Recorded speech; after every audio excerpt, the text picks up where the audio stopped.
In Luke 19, Jesus gives this parable, and it's a famous parable, and it talks about the talents that he gives. And he talks about how there's a king, and he goes to a distant country to subjugate people, and he has some servants, and he gives them talents. And I just, and when he comes back, right, there's a couple things, right? There's the servant that doesn't produce anything with what Jesus has given him. And that servant, Jesus sends him to hell. And then the people that didn't want Jesus as their ruler, those people, he has them killed.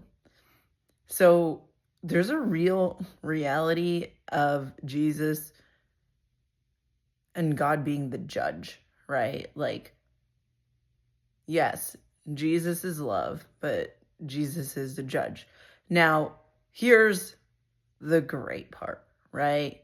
Here's the great part. The great part is that Jesus is good, right? Like, a lot of people, they think to themselves, well, man, I mean, that's a lot. Jesus wants everything. Yeah, he does. He does. He does want everything. He wants every aspect of your life. All your money, all your time, all your relationships. He has the final say and authority. Where you live, where you work, right? He wants everything. Now, here's what a lot of people miss in looking at that. They miss the fact that he's a good God. In Psalm 23, the Lord is my shepherd, I shall not want. When you follow him, you see how good he is, how gracious he is, how caring he is, how he tends to your needs. Yes, he wants everything. But guess what? You don't have to worry about yourself anymore. You don't have to worry about whether you're going to be provided for or whether you're going to have enough, because you have him looking after you.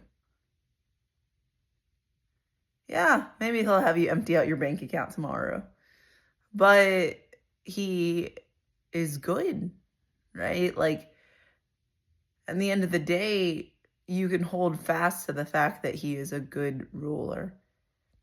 And the other side of the coin is my own rulership, right? I remember ruling my life. It's the most miserable, horrible, terrible thing ever. Like, breaks, you don't get those. Rest, you don't get that, right? Like, I could be up till, I remember, 4 a.m., 5 a.m., like, playing these online games and, like, not being able to sleep. Like, and then I'd wake up and want to just keep going. Like, there's no rest, right? Ever. And when you watch things, like, you just want to keep consuming and consuming and consuming and consuming. And you feel a deep sense of purposelessness, right? And anxiety and stress, because you know that your potential is not being utilized.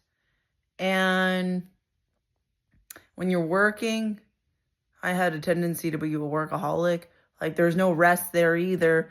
It's just like, I'm a slave driver above all other slave drivers. Like, and, I just never was at ease. And when I ate, I just needed to keep eating. And, like, there was just never any peace. People miss the part that Jesus is a good ruler, a kind, patient, caring shepherd, a good shepherd.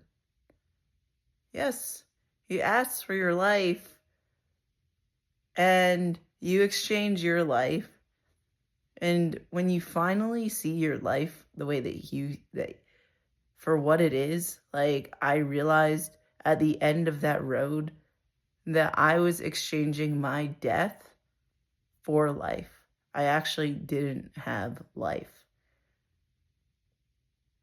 People think, "Oh, Jesus wants my life." No, you actually don't have life.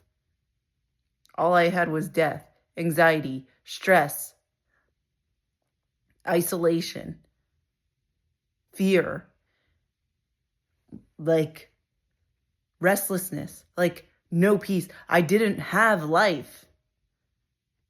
It was the easiest exchange I could have ever made.